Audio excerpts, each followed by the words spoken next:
standards, otherwise known as ban the box.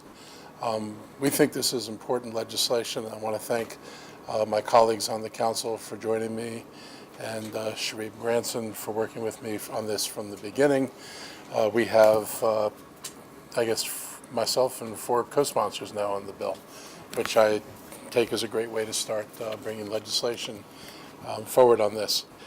Ban the box legislation is a national issue. It's been an issue in the state of Maryland. I think we feel this is very important social, an issue of great social importance for us in the community. We have people who made mistakes in life, and after having made a mistake and having paid their debts to society, then find it very difficult to re-enter to society. And on the one hand, if we want people to have a path forward that gives them an opportunity for a different future and to be full productive members of society, it is extremely difficult when there are barriers in that path. And one of the biggest barriers is the box on an employment application that says, have you ever committed a crime? And that box often results in people not even being called back for interviews. And so you could have done something when you were 17 years old, you could have done something, at any earlier point in your life, and if that sits on your record, that becomes a permanent impediment to your ability to get employment. And what we think ought to happen is that people ought to have the opportunity to at least go through the interview process, to get to the point where an employer has already looked at this person's application, decides they're worthy of an interview, decides that after having had the interview that they'd like to extend the job to that person.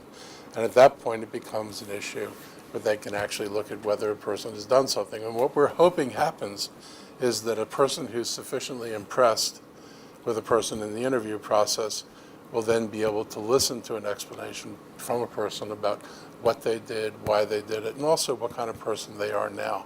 Because that is really the important question. It's who are you now, not who were you when you were younger and in different circumstances.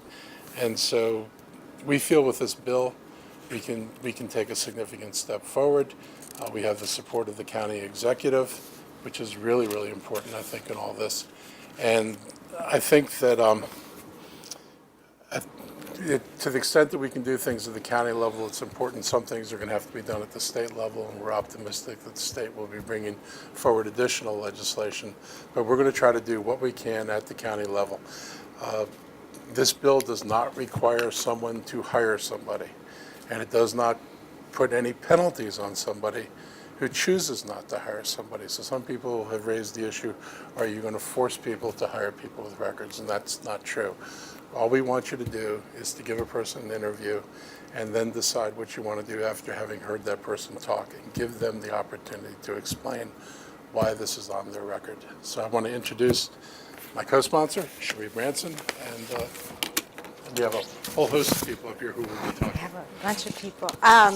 Thank you all for being here today. I want to talk to you about redemption, and about hope, because that's what we claim we believe in.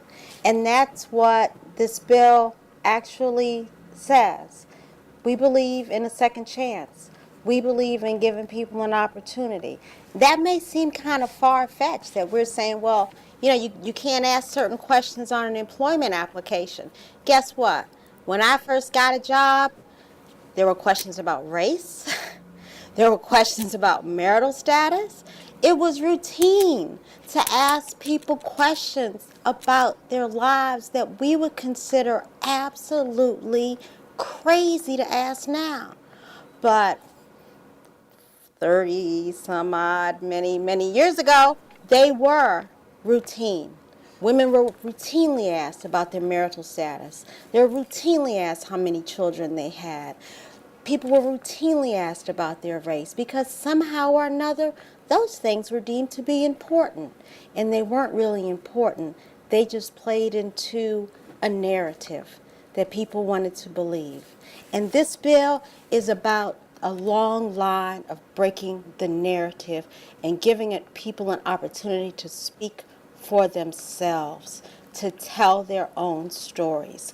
The thing about this bill, I think that it's most important, is it gives the applicant the opportunity to actually see the information that's being used about them, because we all know, the Justice Department knows, the Bureau of Justice Statistics has reported the inaccuracy of criminal records.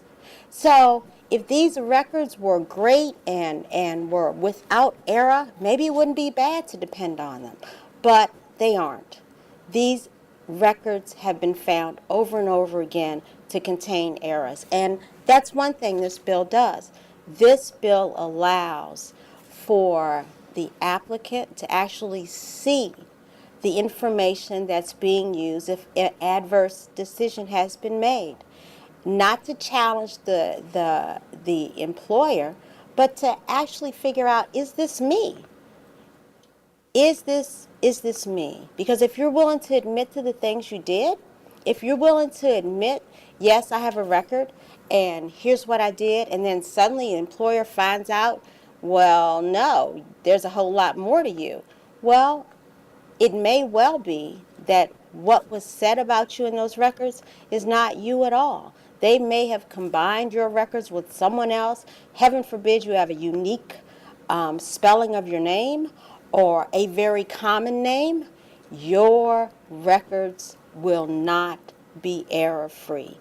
This bill gives you an opportunity to actually see what it is the employer has seen and used to make a determination about you. So I want to thank the people here. You know, part of this is about our economy. You know, realistically, if you give people a chance to re-enter, then they become contributors to our economy. If you give people a chance to earn a living wage, to pay their own bills, then they don't put a drain on our already burdened social system. We're just giving people the hand up that they need. A hand up and a second chance. That's what America's about. So I want to thank you all for being here. That's it. Nancy's next. Thank you very much, Councilmember Elrich and Councilmember Branson, for introducing this bill, also to my colleague, Hans Riemer, as well as all of you who are here today. A lot has been said already, and I support everything that has been said. To me, what's very important is the realization that as policymakers, as lawmakers, we need to take responsibility too for those type of institutionalized practices that have led to a history of disparities and a history of inequities. And so sometimes there's incongruence in some of the decisions that we make and some of the proposals that we put forth, hoping to, for example, make sure that people become more independent economically, hoping that we can give everybody a fair chance, and yet we don't seem to correct some of these particular practices that have actually led to many of these disparities. So it is with great pride that I joined as a co-sponsor, because I think this is one more opportunity for us here in the county to follow the lead of other jurisdictions to at least take care of this particular issue. And we've done, I think, a lot of other things to balance and to correct some of these practices. But I think this one will go a long way, and so I'm proud to be here today, standing with everybody, and hopefully this will be a bill that will move through quickly and we can celebrate. Thank you. Well, thank you to the two co-sponsors, the authors, to bringing this forward. Montgomery County has a not well-known tradition of progressivism on criminal justice issues, and our Department of Corrections and Rehabilitation is one of the country's best, and our policies are policies that our residents can really be proud of. We want to continue to push the envelope and model best practices here in Montgomery County. So this initiative is following best practices as recommended by the Equal Employment Opportunity Commission, and it does not prevent employers from doing checks, and it does not prevent them from making particular hiring decisions, but it makes sure that employers make the right decision at the right time. and it delays when that consideration happens so that everybody gets a shot. And we don't want employers to take the easy way out and just use that box, that check, as a way to screen people out. We want everyone to at least be able to compete for a job. And there's nothing more important to family and neighborhood vitality than helping people compete for a job. So, I think it may require a little bit of adjustment, but this is not going to be the challenge that some have made it out to be, and I think will have a real benefit for some people. So I'm glad to support this and look forward to taking it up at the council. So next, we're going to have a short video interlude. Who's my technician? Okay. All right, so it's going to be on that screen back there.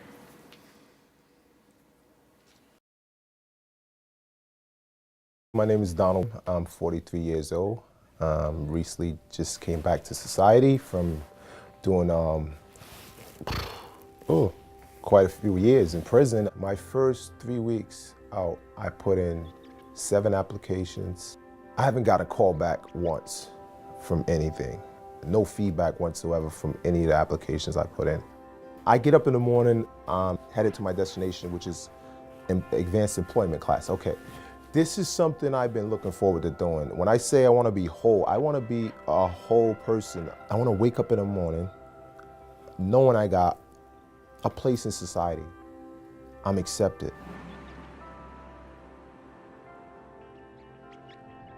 My name is Jay Parker. I am a deacon, and I'm also involved in 10 other ministries here. Well, while looking for other jobs, I filed for Kmart. I filed for a job at UPS, and all of those places pretty much turned me down because of my record. I did have to fill a little box out asking if I have a record.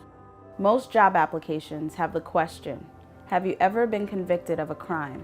When employers see that question answered yes, the application often ends up in the trash, regardless of the applicant's qualification.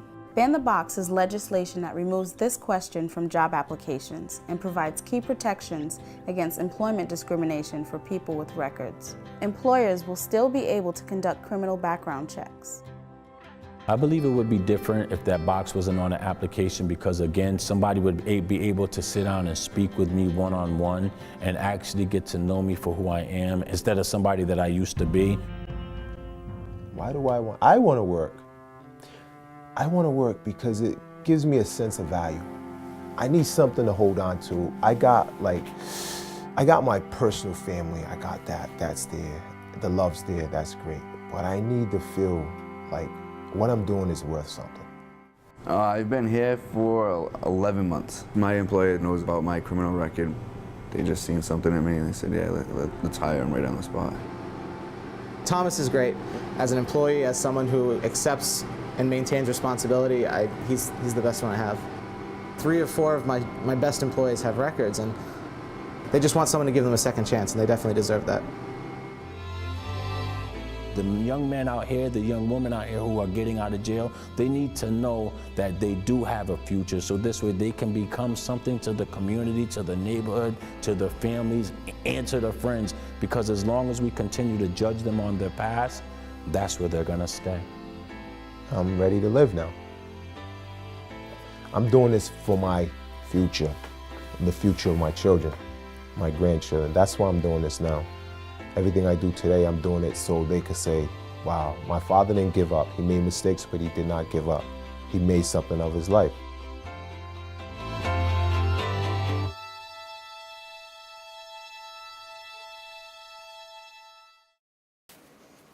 So next to speak is going to be James Stowe. He's the director of the Montgomery County Office of Human Rights. Thank you. Thank you so much. Let me first of all say that our county executive, Isaiah Leggett, is very supportive of this concept and looking forward to going through the legislative process and working out some of the issues and concerns to our sponsors, Councilman Elrich and Branson and Riemer and also Navarro and others. Thank you for your leadership in this area. It's critically important, we believe. And I'm so impressed by the speaker when he talked about in the video we just saw about becoming whole. And that's what we're about in Montgomery County, having whole people living whole lives in our great community. So we're very excited about this opportunity. We'll be involved from the human rights perspective in enforcement mechanisms yet to be worked out. Also an opportunity then for there to be balance between what the law says and our employment community, trying to work out all the things that will make this law be applicable not only in terms of the spirit of the law, but in terms of also its utility. And so we're very excited about being a part of this process, and again, appreciate the leadership and look forward to this working its way through the legislative process. Thank you. Stefan Labuglia from Department of Corrections. Thank you, Council Member. Good afternoon. My name is Stefan Labulio. I'm the Division Chief of Pre-Release and Reentry Services. And the good news that I can share is what was mentioned in the video, that most individuals, when they leave corrections, they want to work. They want to support their families. They want to assume their adult responsibilities. They need guidance and support. How do I know that? Well, in Montgomery County, for 42 years, we've had one of the strongest and most sophisticated and largest work release program in Maryland, and one of the largest and most sophisticated in the country. Over our 42 years, we've worked with nearly 18,000 individuals. We've placed most of them in private sector jobs. In May, 90% of individuals who were released from our program, left left custody with a private sector job. We work closely with the employer community. I salute those employers, and we have a database of over 800 employers in Montgomery County who work with us, have or now continue to hire individuals with criminal histories. We work with employers, and we work with our residents. We don't use the term inmates, we use the term residents, to make sure there's an appropriate and proper job match.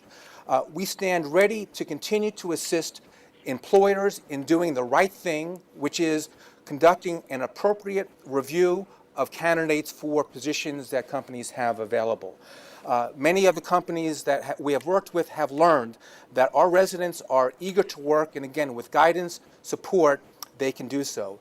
One of the challenges for the employers is understanding criminal histories, and we stand ready to help the employer community interpret what certain offenses need. But I appreciate the effort to promote this legislation as a way to raise the issue that those leaving custody from the federal level, the state level, and the local level, they need to get a job. We've done a lot in Montgomery County. We're a leader in that county. Many employers are already there. This legislation will help us with those employers that still need a little bit of a push to get where they should be. Thank you. Tom Hucker. Tom recently won the Democratic primary in District 5 and hopefully will be joining us on the council. Thank you, Mark. Thank you, Councilmember Elrich, and to all the council majority that's here in support of this bill. I'm particularly grateful to be asked to join you because I know this is going to help an awful lot of people in my legislative district and in Councilmember Branson's council district. Just two quick points to add. One is I want everybody to know that the state has already banned the box. The state is a very large employer. It's one of our largest employers. We took action 2 years ago or in 2013 to ban the box when the state acts as an employer itself. We've seen no adverse effects on our ability to retain and to attract very high quality staff. That's exactly what we intended to do when we passed the bill, and we intended to set an example for the private sector as well. The private sector hates when government passes legislation and exempts the government. And they call it, do as I say, not as I do. In that case, we did the right thing. We held up the government as an example. We've been doing the right thing. It's had a good impact on our workforce. I'm very glad that Montgomery County is stepping up and doing the right thing as well.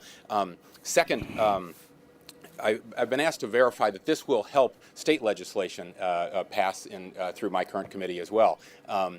Montgomery County is very much rightfully the policy and the thought leader of the state of Maryland. And when my colleagues see the largest jurisdiction in Maryland, the most complicated jurisdiction in Maryland, the largest economy in the state of Maryland, the county with the largest and most robust business community in the state of Maryland, step up and do the right thing in this area, it increases the comfort level of all my colleagues dramatically.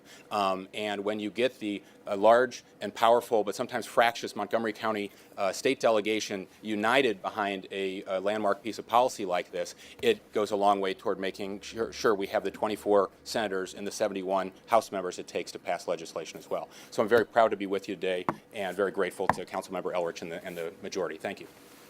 Thank you. Darren McIntyre. Good evening. It's actually a privilege to be here today. I came through the doors of Montgomery County pre-release program, and without that program, after doing 17 years of incarceration, that I wouldn't have been able to be forceful to go get a job. And now that I'm out of the program, I still have the job that I received, but a better promotion. I'm a baker now, but I'm certified as a personal trainer, and this have you been convicted of a crime is holding me back from being to advance where I'm trying to go. And I appreciate every last one of you that's trying to get this off that, because we truly need it, because like the brother said on the video, we just want a chance, just the opportunity to be and show that we did a mistake, we're here, now we want to prove that we can be productive in society, and I thank you for having me here. Thank you. And Steve Lee? Good afternoon, everyone. My name is Steve. Like my good friend here, I have also come through, and basically I am just, received some of the benefits and some of the good planning from the Montgomery County Pre-Release Center, PRC. But unfortunately for myself, when I was returned to society, I was unemployed. So, when you're incarcerated, the whole time while you're there, the main thing that that you're thinking about going through your mind is, when you get out, you definitely want to do the right thing. And so when that day of release came for me, and it was time for me to go out and do the right thing, I definitely wanted to work. I had all the zest, zeal, and everything else that I needed to, to go out and obtain a job. But my bubble was busted. Every time that I would go to various employers and, fill out job applications, the box would always come up. And as high as they were upon me initially, once they found out that I was an ex-con, they would immediately show me the door, and I would never obtain a job. So maybe after about 10 or 12 opportunities gone down the tubes, and I definitely don't encourage anyone else to do this, but it got to the point I was so pressed for a job that I just began to lie. I would tell them that I was never convicted of a crime, and just hope that they wouldn't do a background check. And shortly after I had done that, I was hired, and the employer entrusted me with keys to the business. I was, given a lot of things. And after about 2 years of working for this employer, I, just came up to my manager and I told them, really about my past. But because of, my track record working there, all was forgiven. And, they just allowed me to stay there. And my life has been very good. But, although I did have to, lie to my employer to gain an opportunity, I just, no one should have to do that. And I just think that this ban the box would just do everyone a big service of justice in trying to transition your life from being incarcerated to making an impact in the working force. Thank you. Thank you. Yolanda Tully, who's our Director of Operations at Montgomery Works. Thank you, thank you. Thank you, Councilman, for having me here. Thank you to the distinguished other council members who have co-sponsored this bill. My name is Yolanda Tully. I'm the Director of Operations at the Montgomery Works One-Stop Career Center. And I'm happy to be here for a number of reasons. For the past 7 or 8 years, our organization has had a rebound program that works specifically with former offenders. We have 3 centers, 2 in the community, 1 in Germantown, 1 in Wheaton, and 1 located directly inside of a correctional facility in Clarksburg. So we also partner with the pre-release center, so we are entrenched with our criminal justice partners. But we also have been very successful in serving over 8,000 former offenders in the 7 or 8 years that we've had our rebound program. And 2 of the proponents of our program are very key, and they're very key for employers. The first thing is return on investment. This is a candidate pool that has viable skill sets and that can provide you with not just the tools and the competencies, but the work ethics that the businesses need. The second piece is direct to the job seeker themselves, which is transformation. What is different and new about you now? Not only that you've gone through our program, but that you've known that you're looking to change your life. And so we're happy to say that we work with hundreds of employers in the community as well, here in Montgomery County and throughout the state. And so we also follow the state's example, where we have had a customer for the past year working with us who has done a tremendous job at transforming her life. And I'm so happy to have her here today with me, because this ban the box legislation is key to what she's experiencing right now. She got a job, but now because of the background check, that offer has been rescinded. So we're now in the process right now of dealing and working with her and dealing with that. Yet she's been out in the community doing wonderful things. But I want her to tell her story herself. Her name is Ms. Sharon Hopeland, and I would like you to just please join me in giving her a warm welcome.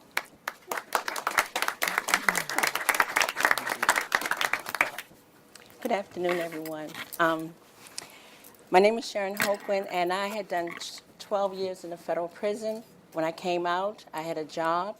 I worked very hard. I went to college, received a certificate in communication, medical terminology. I also did a lot for my community of Gaithersburg. I was very active in the service. A couple of weeks ago, I applied for a job. I was approved. I presented my background information. I made copies of my situation so everyone, the employee, would know who I am and what I'm about, and they can rely on me. However, everything went well until Sunday I was called.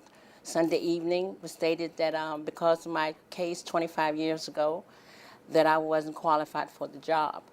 During that time, I had contacted my employer, which was Montgomery Works Rebound Reentry Program. I worked there for 6 months with Miss Yolanda.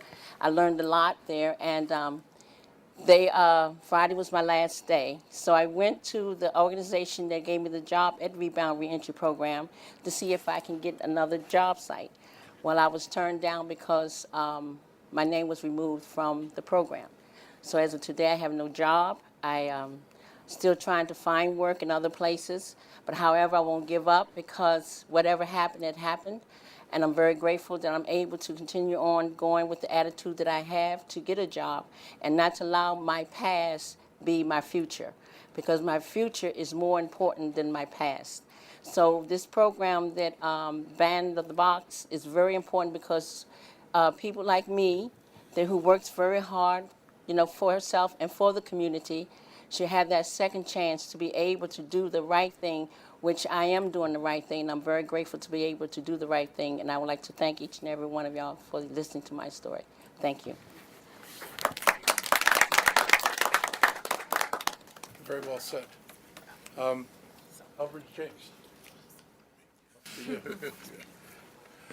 Good afternoon. I'm Elrich James. I'm here on behalf of Gerald Stansberry, President of the State of Maryland NAACP, and Anita Powell, President of the Montgomery County branch of the NAACP. We are here in full support of this legislation. I have worked with a number of people here, also from the ACLU and other areas, to pass legislation at the state level, but it only affected public employers. We now need to do like Baltimore City has done and ask our private sector employers to give returning citizens the same faith and measure you give anyone else. Again, liberty and justice for all. Our folks need justice. They don't need a handout. They don't need a handshake. They don't need you to turn their back. They need you, as James Brown said, open the door and let me walk in. I need you to give me that opportunity. I need you to give everyone who has made a mistake and either got caught or didn't get caught, as some people did not get caught, but in fact give them the same opportunity to prove their value and worth to society. We understand that the war on drugs was a failed war, but we understand it had casualties, and our people in this state, in this county, are still suffering from those, in fact, misguided efforts. We're asking you, as we have shown, good people, let these good people work. Let these good people contribute to society. Let these good people do like we did 10 years ago when we started to allow returning citizens to have the right to vote. And you watched their joy and their glee and their citizenship stand out when they have the right to vote. Well, when you work, you feel great pride. Let Ban the Box lead the way to show every American citizen that every American citizen counts. Please support this legislation. Thank you. Thank you. Katie Ashmore. My name is Katie Ashburn. I'm the Maryland organizer with Jews United for Justice. I bring a little bit of good news, which is we were involved in a coalition that passed Ban the Box legislation in D.C. yesterday. So we're going good places. And hopefully Montgomery County will join in another regional effort. America has a really long and ugly history of job discrimination. When my great-great-grandparents came to this country, my great-grandparents, there were many employers who said, Jews, Catholics, Irish, blacks need not apply. We know that this continues today when employers say someone with a criminal record is not eligible for this job, and we know that because of the broken criminal justice system in this country, that disproportionately affects African Americans and people of color. While the Jewish community here in America understands this long history of discrimination, we also hold as values forgiveness and redemption. And we think that it's critical that people who have paid their debt to society and who are trying to return and get a job shouldn't have additional barriers placed in front of them. So we're excited about this bill. Thank you to the co-sponsors, and we're looking forward to working to get it passed. Zoraida Morea Smith. Yes. The Smith is easy. The Smith is easy. Thank you. Buenas tardes a todos. My name is Zoraida Moreira Smith, and I'm with Casa de Maryland. Casa de Maryland is Maryland's largest nonprofit serving the immigrant community. We stand here today to applaud the leadership in Montgomery County to moving this forward. We also strongly support this legislation, and we think this is the right thing to do right now, and we should see it done. One of the things is that, as we've heard today, we have qualified applicants, people who have the education, who have the experience, who have the passion, who just want to look forward to the futures, being knocked out before they even begun. And this is wrong, and this should stop now. And that's why we support and we applaud the leadership moving it forward. Thank you. And our final speaker, Karen York. Thank you. Thank you. Good afternoon. My name is Karen York. I'm a policy associate with the Job Opportunities Task Force. We're a statewide nonprofit organization that supports policies and programs that help low-wage workers advance to high-wage jobs, particularly those individuals with a criminal record. We were instrumental in the passing of the statewide Ban the Box legislation and the city legislation that occurred a couple months ago. Job Opportunities Task Force is thrilled that Montgomery County has taken note of the state and national momentum around improving access to employment for individuals with a criminal record. As we've all heard, with so many Marylanders struggling to secure meaningful employment, it's very important that we avoid facilitating policies and practices that shut such a significant portion of the unemployed population out of local economies. Once again, we're thrilled that Montgomery County has taken note. We applaud the sponsors, Councilmember Elrich and Councilmember Branson, and we are very excited to work with the council to make sure that Montgomery County continues to send a strong message to not just local residents, but the state, that we encourage fair hiring practices in this county. Thanks so much. So that concludes our remarks. I want to thank everybody for coming here today. This is it's a really interesting and informative press conference, and it's really good to hear the kind of firsthand stories that people had to tell. So thank you all, and we'll open it up to any questions if people want to ask. What kind of response have you had from private employers? Personally, I haven't had any. I've had, people have raised sort of generically the question, are you going to make us hire people? And I think the answer is no, we're not going to make you hire anybody. It still leaves the business decision in the hands of the private employer. Do you want to say anything? No, I would echo that. Nobody has directly asked me, are you going to make us hire people? And if the answer is no. People have raised some issues about, well, what about if the workplace requires a security clearance? Well, the federal rules govern that, and it's about preemption, so the federal rules would govern. So it would have no effect. Other than that, I've heard no concerns. Is there any reason behind the timing of this and why Montgomery County is doing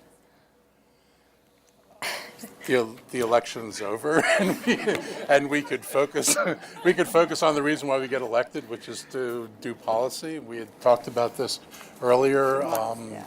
There was a little hiatus. This was our first opportunity to bring it back up. Talk about what the enforcement mechanisms might be. What is to stop an employer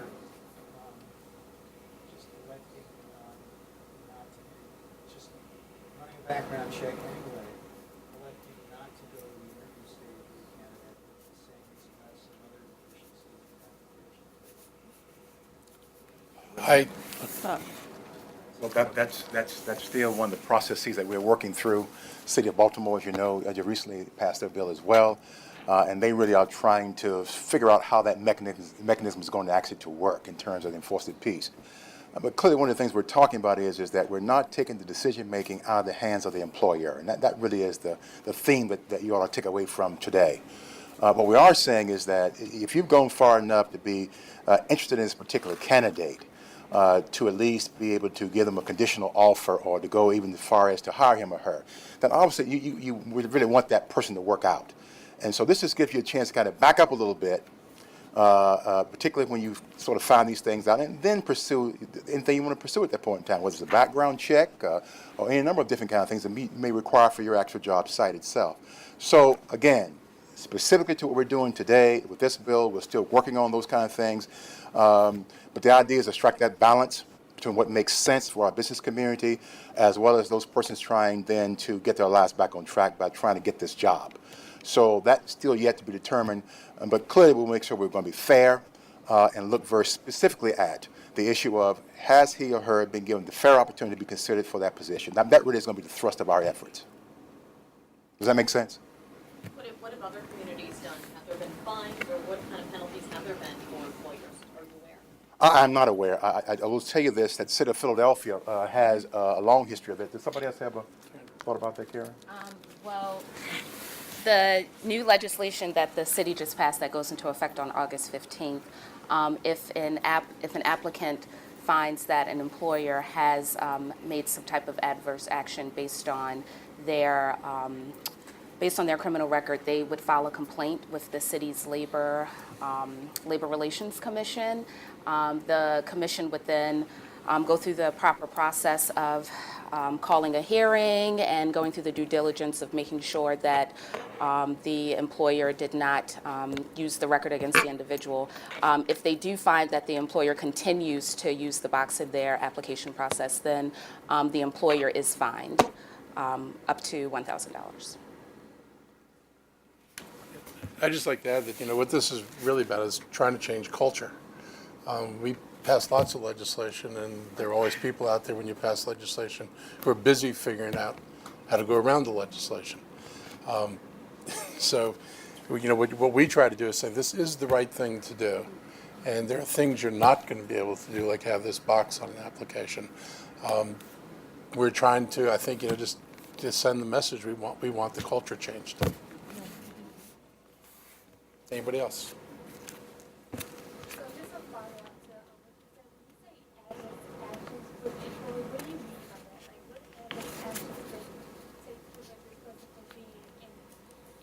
Well, this bill closely models the Fair Credit Reporting Act as far as adverse actions are concerned, and so, what it means in terms of this bill would have to be worked out in the regulatory process, but basically under the Fair Credit Reporting Act, what it means is that someone's made a decision that is not in your favor, essentially.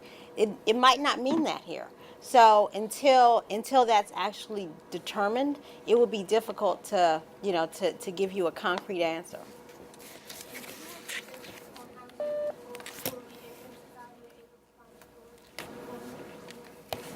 Maybe not. I don't think we have them nationwide, but I don't know if we have them back in this county.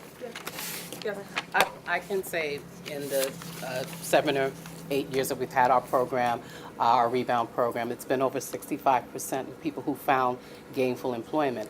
And it's employment in many sectors. And so the reentry customer or former offender, as we like to call them, has diverse skill sets. And they come with IT backgrounds, they come with driver experience, nursing experience. Some are able to transition back into those jobs. Some have to do career changes as well.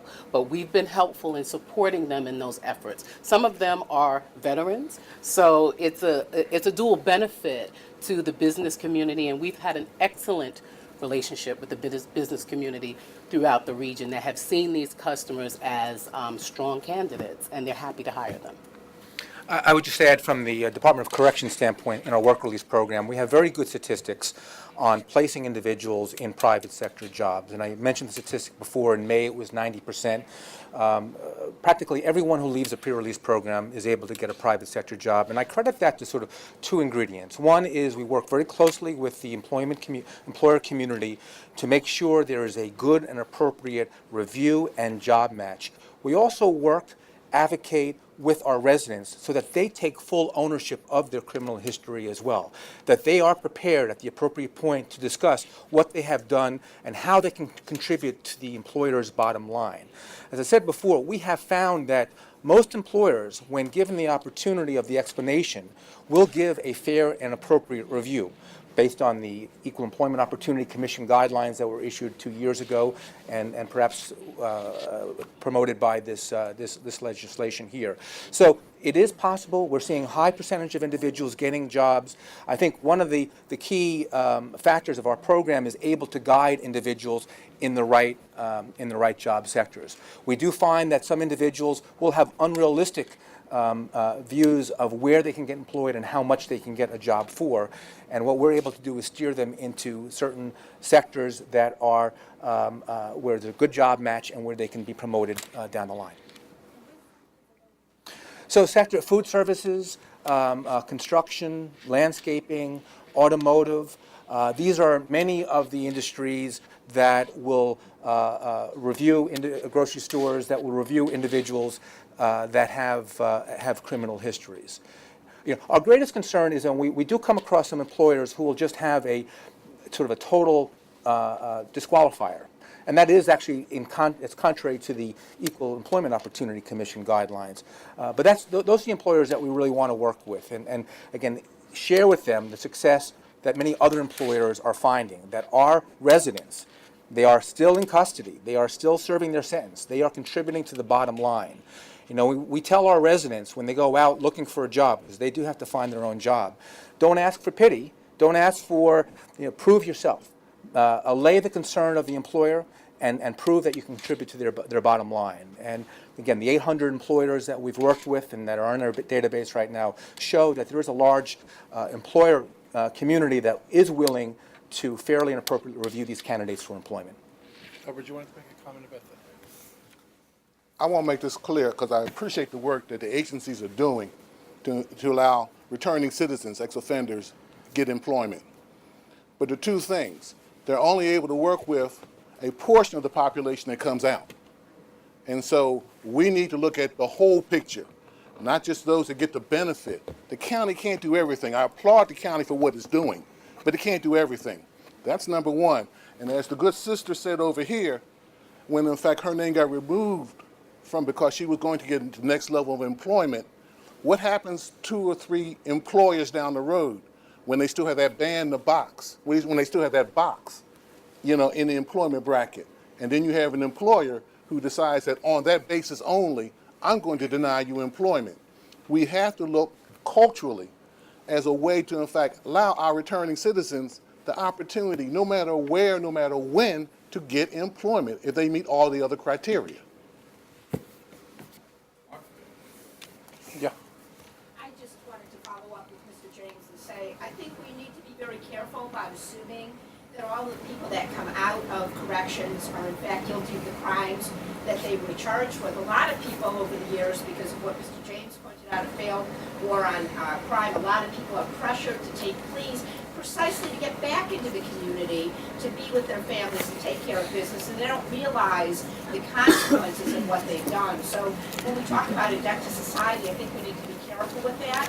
I also think there are 2 really selling arguments to the man-in-the-box legislation that I would like to see promoted. One is Montgomery County does a fabulous job in letting employers know about the federal bonding, and so that employers actually have extra protection if they hire people who have a criminal record. And the second thing is, if we don't do something like ban the box, then all the good work that's being done in pretrial services, it's money down the drain. It's like this gentleman in the video. You go to all this work, you get the skills, you go through the transformation, and you can't get the job. So I think what we need to say is this actually boosts the dollar value of what we're doing, and it actually doesn't hurt. There's no downside to it. So I hope we emphasize those three things. Thank you. Anyone else? Thank you all for coming, and thank you all for coming. Thank you.